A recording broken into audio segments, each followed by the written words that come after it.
자, 이제 쓰레기에 관련해서 우리가 또 한번 생각해 봐야 될 거, 평소에 생각 안 해봤을 것 같은데 정보라고 하는 속성이에요. 쓰레기라고 하는 것은 물질을 소비하고 버린 그 소비자들의 흔적이 남아있는 것이죠. 좀 고상하게 말하면 소비라고 하는 욕망의 흔적이 남아있는 것이고, 쓰레기를 살피게 되면은 인간의 그 욕망의 흔적들을 통해서 인간의 욕망이 어떤 것들인가 라고 하는 것들을 분석할 수 있는 게 되는 것이죠. 예전에 어떤 회사에서 경영학과 교수에게 시장 조사를 해서 이 A라고 하는 도시에 사람들이 어떤 것들을 많이 쓰는지에 대해서 좀 더 시장 조사를 해주세요 라고 했더니 이 사람이 마트를 가지 않고 쓰레기 매립장으로 갔대요. 그래서 매립장에 들어온 쓰레기를 분석하면서 여기 이 도시의 사람들은 이런 것을 많이 쓰고 있네요 라고 시장 분석 결과를 냈다라고 해요. 그런 일화가 있습니다. 이건 뭐예요? 그러니까 쓰레기가 그만큼 그 사람들의 소비에 대한 정보를 제공해 준다 라고 하는 게 되는 것이죠. 쓰레기 관리를 잘못하게 되면은 이 정보라고 하는 속성 때문에 문제가 될 수도 있어요. 그러니까 쓰레기 종량제가 우리가 언제 시작됐는지 아세요? 당연히 모르시겠죠? 쓰레기 종량제는 너무 당연이라고 얘기해서 좀 기분 상하셨나요? 죄송합니다. 대부분은 뭐 이런 부분에 대해서 관심을 안 가지실 테니까 잘 모르시겠죠. 쓰레기 종량제는 1995년 1월 1일부터 시행이 됐어요. 그러니까 올해가 2020년인데 그럼 쓰레기 종량제가 시행된 지 25년이 되는 해죠. 쓰레기 종량제가 처음 시작되었을 때 종량제 봉투 색깔이 투명했어요. 그러니까 투명한 봉투에 쓰레기를 넣어서 배출한 거예요.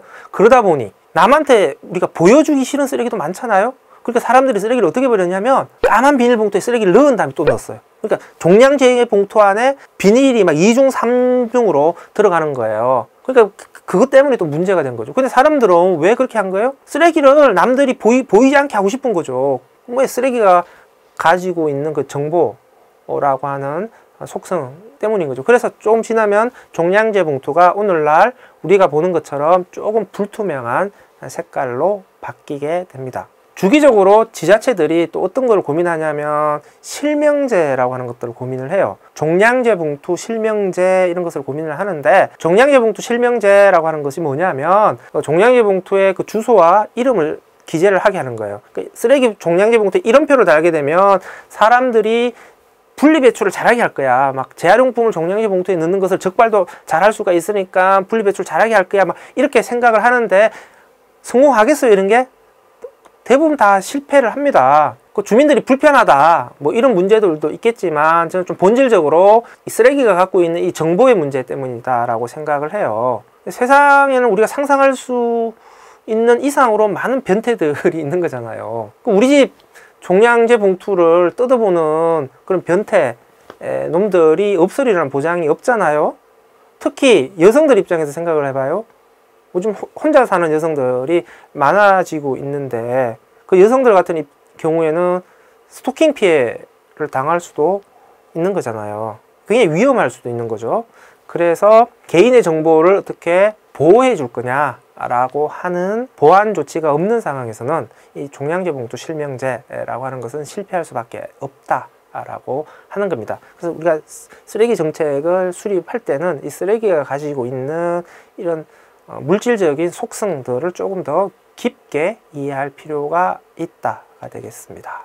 쓰레기 문제 해결을 하는 데 있어서 사실 하나의 결론이 될 수도 있는 거예요. 그러니까 우리가 쓰레기 문제를 해결하려면 쓰레기를 바라보는 기본적인 관점을 바꿔야 된다고 하는 거잖아요. 쓰레기를 단지 더럽고 쓸모없는 것으로만 보게 되면 쓰레기는 치워야 할 대상일 뿐이니까 문제가 해결되지 않는 거죠. 그러니까 쓰레기를 우리가 잘 이용하는 순환경제로 가려면 쓰레기를 바라보는 관점을 바꿔야 되는 것이고요. 이 쓰레기를 바라보는 관점을 극단적으로 바꾼 사례가 누구냐면 뉴욕의 예술가인 지그낙이라고 하는 사람입니다. 이 사람은 뉴욕에서 나온 쓰레기를 그냥 다르게 본 거예요. 보통 사람들 같으면은 에이 쓰레기네 치워야지 이렇게 생각할 건데 이 사람은 저 이 뉴욕 쓰레기를 이용해서 뭐 관광상품 만들 수 없을까? 뭐 이렇게 엉뚱한 뇌내 망상을 한 거고, 이 망상을 문제는 실제 실행에 옮겨버렸다는 거죠. 그래서 아크릴통에 뉴욕의 쓰레기를 담아서 뉴욕 쓰레기라고 하는 관광 상품으로 팔기 시작한 거예요. 근데 이상하게 이게 팔리기 시작하는 거죠. 사람들이 뉴욕에 왔는데 신기한 거죠. 그래서 이 뉴욕 쓰레기를 관광 상품으로 사가기 시작합니다. 되네 이게 라고 해서 이제 지근하게 간이 더 커지게 됩니다. 그러면서 진짜 간이 배 밖으로 나오는 짓을 하게 돼요. 막 한정판 같은 것도 만들기 시작합니다.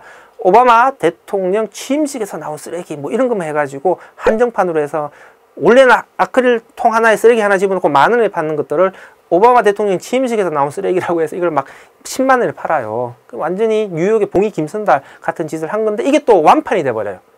그 쓰레기가 돈이 돼버린 거죠. 그 간단한 관점의 전환을 통해서 돈 주고 치워야 될 쓰레기가 돈 받고 팔 수 있는 쓰레기로 탈바꿈을 해버리게 된다라고 하는 겁니다. 이런 앞으로 우리가 순환경제로 가기 위해서는 단순히 쓰레기를 치워야 할 대상으로 보는 것이 아니라 우리가 유용하게 이용할 수 있는 대상으로서 어떻게 새로운 시각으로 새로운 접근을 할 수 있느냐라고 하는 것이 관건이 될 것이라고 생각을 합니다.